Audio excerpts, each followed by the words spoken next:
जय हिंद, नमस्कार, राधे राधे सभी मित्रों को अपना लक्ष्य चैनल में स्वागत है। फ्रेंड्स, आज हम बात करेंगे हिंदी पेडागॉजी जो हिमांशी मैम हैं उनकी, और उन्होंने हिंदी शास्त्र की एक पीडीएफ शेयर की है केवीएस एग्ज़ाम के लिए। तो आइए उसको हम डिस्कस करेंगे। 26 पेज की है और पूरे इसी में देख लेंगे। ठीक है, तो सबसे पहले हम लोग देख लेते हैं कंटेंट कौन कौन से हैं। तो देखिए, जो पहला कंटेंट है वो भाषा है, और इनके सामने मार्किंग की गई है कि कौन से किस उस पेज नंबर क्या है और किस पेज नंबर पे वर्णन किया गया है। तो कंटेंट पे देख लेते हैं। जैसे पहला है, एक बात और याद रखिए, ये हिंदी शिक्षा शास्त्र है, इसके बारे में हम लोग डिस्कस करेंगे। पहला है भाषा, दूसरा है भाषा अर्जन, तीसरा है भाषा अर्जन किस वजह से होता है, और चौथा है मातृभाषा क्या है। भाषा अधिगम, भाषा अर्जन व भाषा अधिगम में अंतर क्या है। भाषा अर्जन व भाषा अधिगम का मुख्य अंतर क्या है। भाषा के विविध रूप, भाषा सीखने के चरण, भाषा शिक्षण की प्रमुख विधियाँ जैसे व्याकरण विधि, व्याकरण अनुवाद विधि, प्रत्यक्ष विधि, सम्मिश्रण विधि, संप्रेषक विधि, आगमन विधि, निगमन विधि। और इसके बाद जीन पियाजे, भाषा एवं विचार पियाजे, लेव वाइगोट्स्की, भाषा और विचार, नोम चोम्स्की, लेखन के प्रकार, भाषाई विकार, शिक्षक त्रिआयामी, जॉन डेवी, शिक्षण सूत्र, शिक्षण सहायक सामग्री, निदानात्मक शिक्षण, उपचारात्मक शिक्षण, उपलब्धि परीक्षण, दक्षता परीक्षण, अभिरुचि परीक्षण, मुख्य कौशल, पुनर्बलन, बहुभाषिकता, पाठ्यपुस्तक और त्रिभाषा सूत्र। तो चलिए हम लोग शुरू करते हैं। और एक बात याद रखिएगा, एक लाइन को हम 2 बार पढ़ेंगे, ठीक है। तो इससे क्या होगा और रिवाइज हो जाएगा। जैसा भाषा हमारे विचारों को व्यक्त करने तथा दूसरे के विचारों को समझने का एक साधन है। भाषा हमारे विचारों को व्यक्त करने तथा दूसरों के विचारों को समझने का एक साधन है। केवल संप्रेषण का माध्यम ही नहीं, इसके अन्य कुछ प्रकार हैं। केवल संप्रेषण का माध्यम ही नहीं, इसके कुछ अन्य प्रकार हैं। भाषा विचारों के आदान प्रदान के साधन के रूप में, भाषा सामाजिक जीवन को सार्थक करने के रूप में, भाषा सामाजिक जीवन को सार्थक करने के रूप में, भाषा ज्ञान प्राप्ति के साधन के रूप में, भाषा ज्ञान प्राप्ति के साधन के रूप में, भाषा साहित्य, कला, संस्कृति और सभ्यता को विकसित करने में सहायक के रूप में, भाषा साहित्य, कला, संस्कृति और सभ्यता को विकसित करने में सहायक के रूप में। लिपि भाषा का लिखित रूप होता है। लिपि भाषा का लिखित रूप होता है। भाषा और लिपि के बीच कोई निश्चित संबंध नहीं होता। कोई भी भाषा किसी भी लिपि में लिखी जा सकती है। भाषा और लिपि के बीच कोई निश्चित संबंध नहीं होता। कोई भी भाषा किसी भी लिपि में लिखी जा सकती है। भाषा के भेद या रूप। भाषा के 3 भेद हैं: लिखित भाषा, मौखिक भाषा और सांकेतिक भाषा। लिखित भाषा मौखिक भाषा की तुलना में अधिक स्थायी होती है। ठीक है दोस्तों, एक ही बार पढ़ते हैं क्योंकि टाइम बहुत हो जाएगा, और जो पूरे सारा कुछ जितना भी शिक्षण शास्त्र है इसी में हम लोग कवर करेंगे इसी वीडियो पे। ठीक है, तो मित्रों लाइक करना ना भूलिएगा, हो सके तो आप शेयर बहुत करिएगा। ठीक है, इसी तरह हम हिंदी शास्त्र के बाद इंग्लिश पेडागॉजी और साथ में ही साइकोलॉजी जो हिमांशी मैम की है उसकी वीडियो बनाएंगे। ठीक है। भाषा अर्जन। मनुष्य में जन्मजात क्षमता है भाषा को अर्जित करने की, जिसका प्रयोग करके मनुष्य वार्तालाप करना व भाषा का सहज रूप से प्रयोग करना सीख जाता है बिना किसी विशेष प्रयास के। इसी को भाषा अर्जन कहते हैं। स्वाभाविक प्रक्रिया, वातावरण का प्रभाव, सहज प्रक्रिया, अचेतन या अवचेतन प्रक्रिया। अर्जन का संबंध मातृभाषा से ज़्यादा अनौपचारिक प्रक्रिया है। भाषा अर्जन किस वजह से होता है? हमारे अंदर आंतरिक क्षमता है कि हम भाषा को स्वाभाविक रूप से अर्जित कर लें अपने पर्यावरण से। जैसे जब से बच्चा पैदा होता है तब से परिवार वाले उससे बातें करते हैं। जैसे बच्चे को भाषा आती है किंतु बच्चा ऐसी भाषा अर्जित करता है पर्यावरण से, सुनकर, देखकर, बोलकर इत्यादि। मातृभाषा क्या है? किसी भी व्यक्ति के लिए भाषा का पहला रूप अतः बच्चे के घर में बोली जाने वाली मातृभाषा कहलाती है। डेफिनेशन की बात करें तो भाषा अर्जन एक ऐसी प्रक्रिया है जो बिल्कुल स्वाभाविक है। सामान्यतः बच्चा मातृभाषा का अर्जन परिवार से ही कर लेता है। स्कूल आने से पहले ही वे मातृभाषा में अपनी बात कहने व समझने में सक्षम होता है। इसके बाद भाषा अधिगम की बात करते हैं। अधिगम में प्रयास की आवश्यकता पड़ती है, चेतन रूप से सीखी जाती है, नियम सीखने होते हैं, किताबें पढ़नी होती है, कौशल सीखने होते हैं, शिक्षकों की ज़रूरत पड़ती है। अतः भाषा अधिगम एक औपचारिक प्रक्रिया है। अधिगम का संबंध दूसरी भाषा से है, चेतन प्रक्रिया है, प्रयासपूर्ण रहना पड़ेगा, औपचारिक माहौल चाहिए। स्किनर के अनुसार भाषा अनुकरण पुनर्बलन से सीखी जाती है। वाइगोट्स्की के अनुसार भाषा सामाजिक क्रिया द्वारा सीखी जाती है। व्याकरण को संदर्भ में सिखाया जाना चाहिए। भाषा सीखने के लिए प्रिंट समृद्ध वातावरण दिया जाना चाहिए। भाषा अर्जन व भाषा अधिगम में अंतर क्या है? तो भाषा अर्जन और भाषा अधिगम में देख लेते हैं। और चेतन प्रक्रिया है, ये चेतन प्रक्रिया स्वाभाविक और नियमबद्ध। अनौपचारिक प्रक्रिया, औपचारिक प्रक्रिया, ये मातृभाषा है और वो दूसरी भाषा है। भाषा अर्जन व भाषा अधिगम का मुख्य अंतर क्या है? वातावरण का मातृभाषा हमेशा अर्जित की जाती है। बच्चा एक से अधिक भाषाएं भी अर्जित कर सकता है वातावरण से। अगर बात करते हैं लक्ष्य भाषा की, तो दूसरी भाषा या स्कूल की भाषा। मातृभाषा भाषा का पहला रूप हमेशा अर्जित करते हैं। अब बात करते हैं बच्चे अपनी मातृभाषा का प्रयोग करते हुए हिंदी भाषा की कक्षा में अपनी बात कह पाते हैं। यह है क्या है? स्वाभाविक है, निंदनीय है, विचारणीय या अनुचित है? तो यह स्वाभाविक है। एनसीएफ भी कहता है कि बच्चे को प्राथमिक स्तर पर बच्चे की मातृभाषा का प्रयोग करने दो ताकि बच्चा स्वाभाविक तथा सरल प्रक्रिया से सीखेगा। बच्चों को स्वयं को अभिव्यक्त करने देंगे अपनी मातृभाषा में। मातृभाषा प्रयोग करने की वजह से बच्चे की भाषा में क्षेत्रीय भाषा का प्रभाव हो जाता है। जैसे सड़क को सड़क बोलता है, यह एक स्वाभाविक बात है। हम मातृभाषा मदर टंग और बहुभाषा मल्टी लैंग्वेज को स्वीकार करते हैं। कक्षा में भाषा के विविध रूप कौन कौन से? मातृभाषा भाषा का पहला रूप है। राष्ट्रभाषा कोई नहीं, संवैधानिक तौर पर हिंदी भारत की राष्ट्रभाषा नहीं है। राजभाषा क्या है? हिंदी है। भारत 1963 के OLA ऑफिशियल लैंग्वेज एक्ट के तहत आर्टिकल 343 फर्स्ट हिंदी भारत की राजभाषा है। मानक भाषा शिक्षा व कार्यालयीय प्रयोग की भाषा। भाषा सीखने के चरण: कूकना 6 सप्ताह, बलबलाना 6 माह, 1 शब्द चरण 1 साल, टेलीग्राफिक व 2 शब्द चरण 18 माह से 24 माह, लंबे उच्चारण 2 साल से 4 साल। प्रोफेसर स्मिथ के अनुसार 1 साल में 3 शब्द, 2 साल में 272 शब्द और 5 साल में 272 शब्द, 2072 शब्द।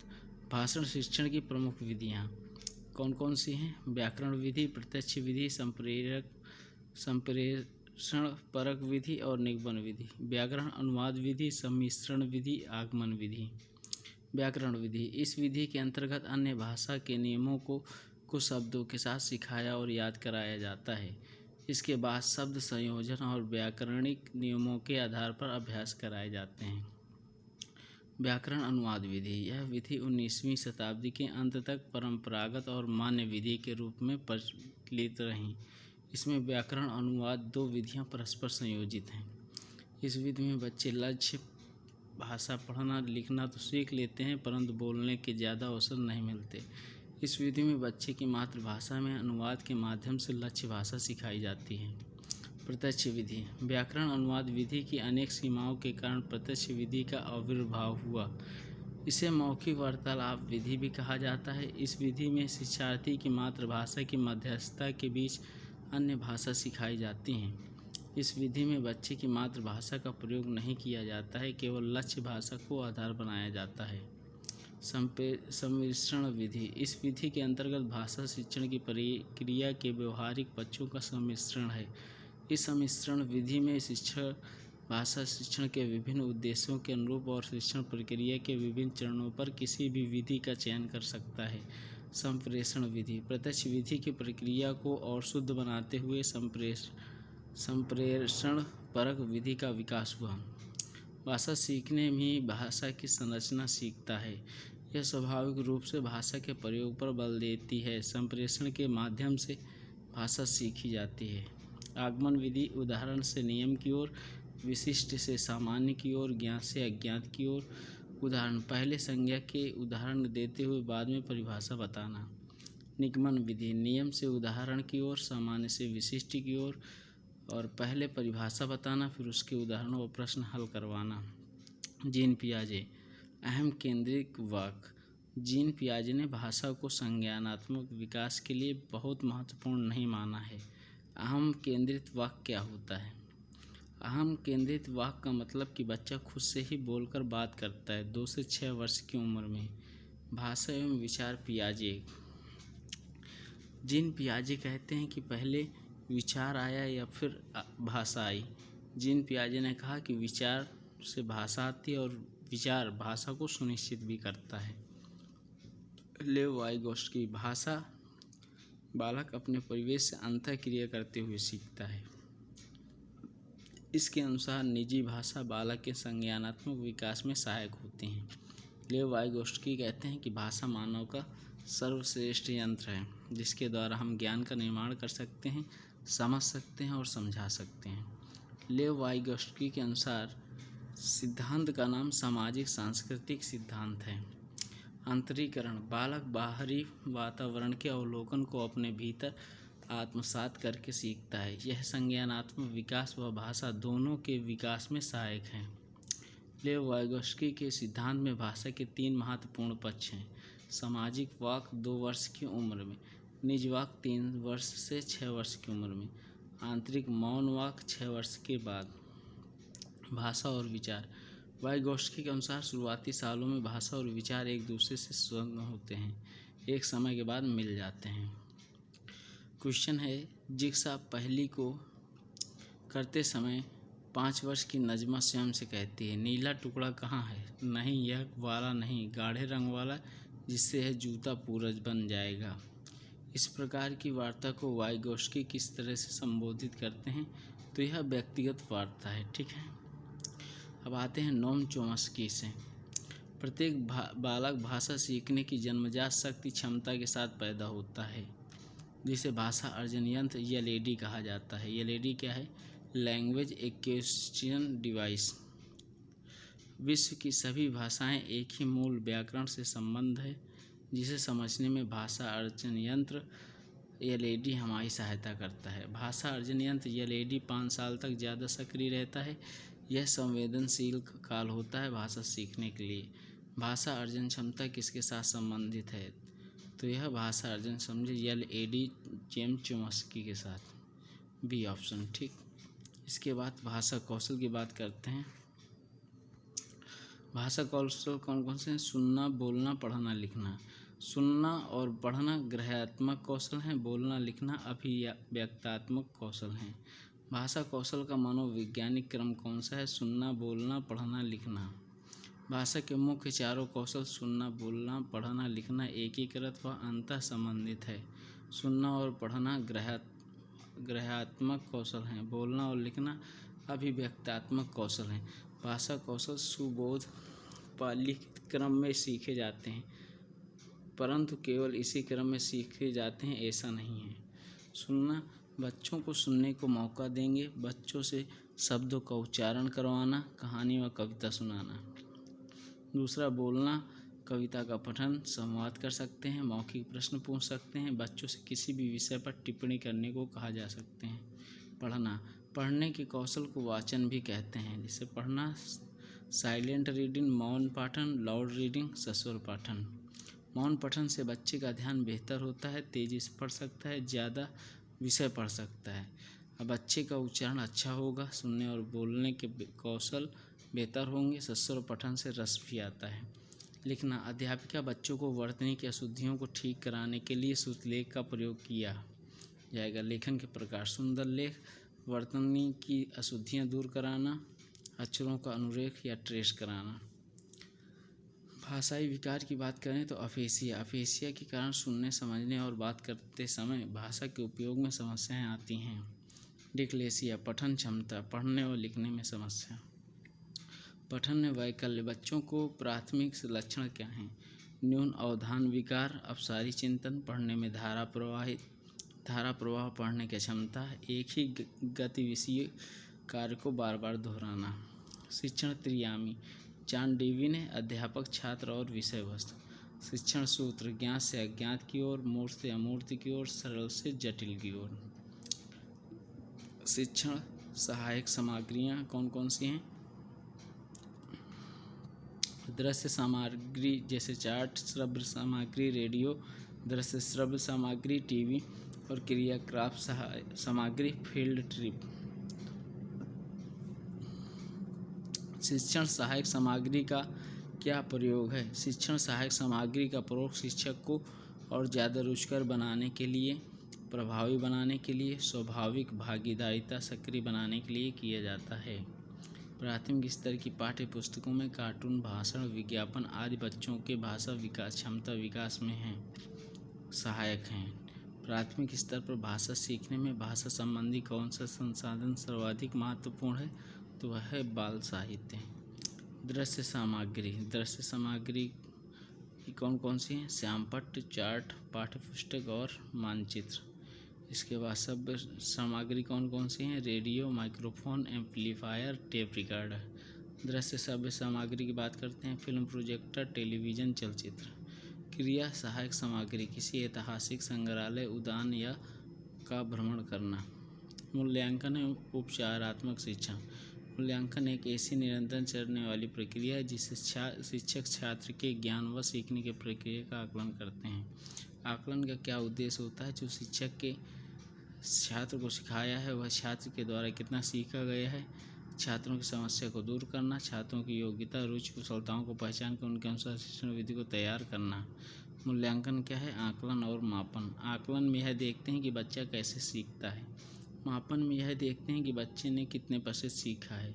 आकलन व मापन दोनों मूल्यांकन का हिस्सा है।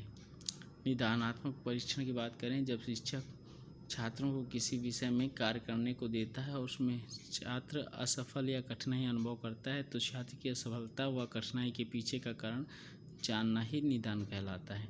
उपचारात्मक शिक्षण, जब शिक्षक बच्चों की कमियों को दूर करके दोबारा से शिक्षण करवाता है तो वह उपचारात्मक शिक्षण कहलाता है। निदान के बाद उपचारात्मक शिक्षण किया जाता है। उपलब्ध परीक्षण, इस परीक्षण का प्रमुख उद्देश्य यह अनुमान लगाना होता है कि शिक्षण कार्यक्रम से शिक्षार्थी ने क्या सीखा, भाषा कौशलों को कहाँ तक सीख पाया है और उनके आधार पर भाषा का प्रयोग किस हद तक उपयुक्त ढंग से कर पाया है आदि।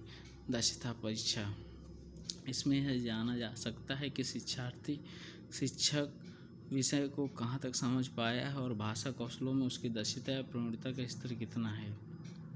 इसके बाद बात करते हैं अभिरुचि परीक्षा। इससे यह पता चलता है कि शिक्षार्थी भाषा सीखने के लिए उपर्युक्त अभिरुचि रखता है अथवा नहीं। यह भी अनुमान लगाया जा सकता है कि शिक्षार्थी आपेक्षित शिक्षण में सफल हो पाएगा या नहीं।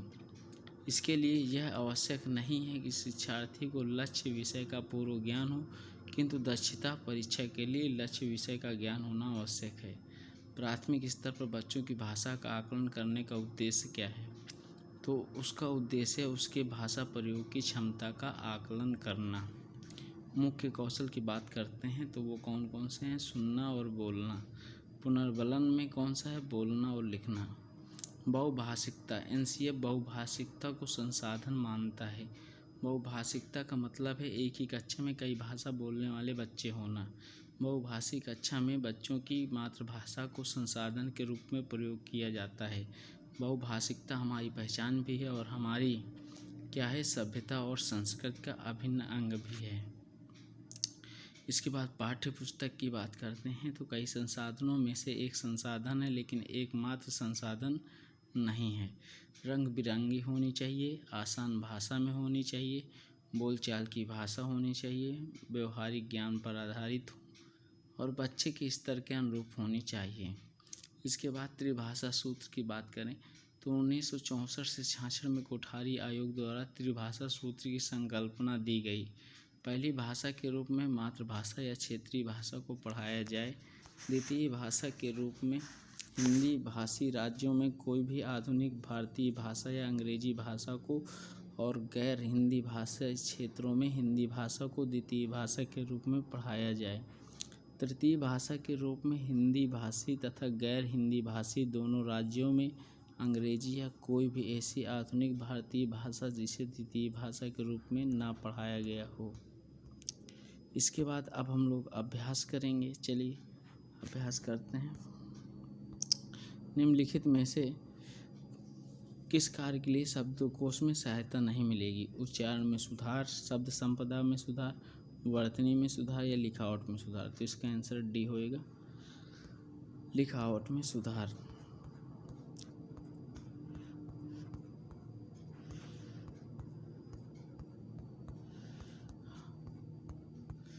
इसके टोटल क्वेश्चंस 61 है। चलिए कोई बात ना, करते हैं हम लोग।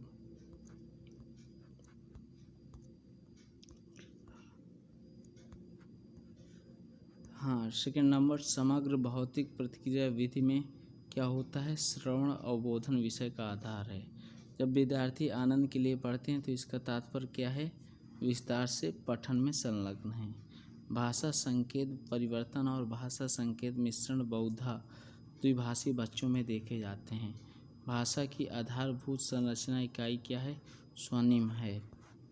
इसके बाद बहुविकल्पी प्रश्न, क्लोज परीक्षण, निम्नलिखित का मिलान करो आदि प्रश्नों के उन प्रकारों के उदाहरण हैं जिन्हें हम बहुधा परीक्षणों में देखते हैं। वस्तुनिष्ठ, यदि आप शब्दों के सिर्फ समानार्थी और विपरीतार्थी जानना चाहते हैं तो आपको किसकी आवश्यकता होगी? तो शब्द समूहों का सूचीकोष। वर्ग शब्द पहेलियों की भाषा खेल विद्यार्थियों को उनकी सुधारने में मदद करती है। शब्द संपदा। सुश्री सुधीना कक्षा 1 में भाषा पढ़ाती है। वह अपने विद्यार्थियों को कविता और शिशु गीत पढ़ाना पसंद करती है, जिन्हें विद्यार्थी पहले सुनते हैं फिर दोहराते हैं। सुश्री सुधीना अपने विद्यार्थियों को श्रवण एवं वाचन को पोस्ट कर रही है। जब कोई विद्यार्थी भाषा का प्रयोग अपनी भावनाओं, संवेगों और विचारों को अभिव्यक्त करने के लिए करते हैं तो वह भाषा क्या कहलाती हैं? व्यंजक अर्थपूर्ण कहलाती हैं। श्री जगबीर अपनी कक्षा 2 में सूत्र के लेख के प्रयोग से अपने विद्यार्थियों की क्षमता में सुधार कर रहे हैं। श्रवण एवं लेखन। पठन को प्रभावित करने वाली अधिगम क्या है? पठन वैकल्य। सुश्री परवीन की कक्षा में बहुधा विद्यार्थियों से अपेक्षा की जाती है कि वे उनके पीछे पीछे दोहराएं। सुश्री परवीन अपनी कक्षा में पुनरावृत्ति ड्रिल का अनुसरण कर रही है। इसके बाद सस्वर पठन गतिविधियां हैं। कौन सी पढ़ना सीखना शुरू करने वाले पाठकों के लिए लाभदायक हैं? निम्नलिखित में से किस स्थिति में उपचारात्मक शिक्षण दिया जाना चाहिए? विद्यार्थी पढ़ाई गई अवधारणाओं को समझ नहीं पा रहे हैं। प्रथम भाषा अर्जन के लिए कौन सा सही है? यह प्राकृतिक रूप से अर्जित की जाती है। निकटस्थ विकास का क्षेत्र शब्दावली किससे संबंधित है? सामाजिक सांस्कृतिक सिद्धांत से। निपुण भारत अभियान का उद्देश्य है कि बच्चे पठन तथा लेखन में निपुणता अवश्य प्राप्त कर लें जब बच्चे कक्षा 3 में पहुंच जाएं। भाषा में ध्वनि की सबसे छोटी अर्थपूर्ण इकाई क्या है? तो स्वनिम है। जब शिशु 2-3 महीनों की आयु में स्वर ध्वनियों को बोलने में सक्षम हो जाते हैं तो उस अवस्था को क्या कहते हैं? किलकना कहते हैं। कबीर 6 भिन्न भाषाओं में प्रवाह के साथ बोलता है। यह भाषाई योग्यता उसे बहुभाषी बनाती है। पियाजे के अनुसार बच्चे के समग्र बौद्धिक विकास के लिए क्या है? भाषा सबसे महत्वपूर्ण पहलू है। चोम्स्की की परिभाषा शब्दावली सहजता योग्यता को किस रूप में समझा जा सकता है? भाषा अर्जन उपकरण के रूप में। प्रथम भाषा अर्जन क्या है? प्राकृतिक प्रक्रिया। ऐसा कक्षा जहां बच्चे अपनी मातृभाषा से शुरुआत करते हैं तथा उसके बाद उन्हें अतिरिक्त भाषाओं को शिक्षण दिया जाता है, यह क्या कहलाती है? बहुभाषिक कक्षा कहलाती है। किसी एक विचार को औपचारिक तरीके से संप्रेषित किया जाता है, फिर उसी विचार को अनौपचारिक तरीके से संप्रेषित किया जाता है। एक भाषिक वक्ता की इस स्थिति को क्या कहेंगे? कोड बदलना।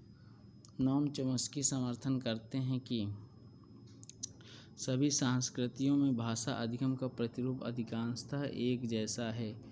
नाम चोम्स्की के सिद्धांत के अनुसार हम सभी इस सहज समझ के साथ जन्म लेते हैं कि भाषा कैसे कार्य करती है, तो वह सार्वभौमिक व्याकरण। बहुभाषिक कक्षा एक ऐसी प्रक्रिया है जिसमें शिक्षार्थी विद्यालय के अतिरिक्त भाषा सीखने से पहले अपनी मातृभाषा से शुरुआत करते हैं। द्वितीय भाषा के शिक्षण शास्त्रीय अभ्यास में के द्वारा संरचना को बेहतर तरीके से आत्मसात किया जाता है। रोचक विषय सामग्री के साथ अर्थपूर्ण अंतःक्रिया। निम्नलिखित में से कौन सा किसी उत्तम पाठ्य पुस्तक का मूलभूत मानदंड नहीं है? मुद्रण एवं जिल्द चढ़ाना। एक अध्यापिका 5वीं कक्षा के अपने विद्यार्थियों को 6 वाक्यों को एक छोटा अनुच्छेद 2 बार सुनने के लिए कहती है। फिर एक अनुच्छेद विद्यार्थियों को 4-4 के समूह में सुने हुए वाक्यों को अपने शब्दों में लिखने के लिए कहती है। यह शिक्षण विधि कौन सा रूप है? अनुच्छेद श्रुतलेख है।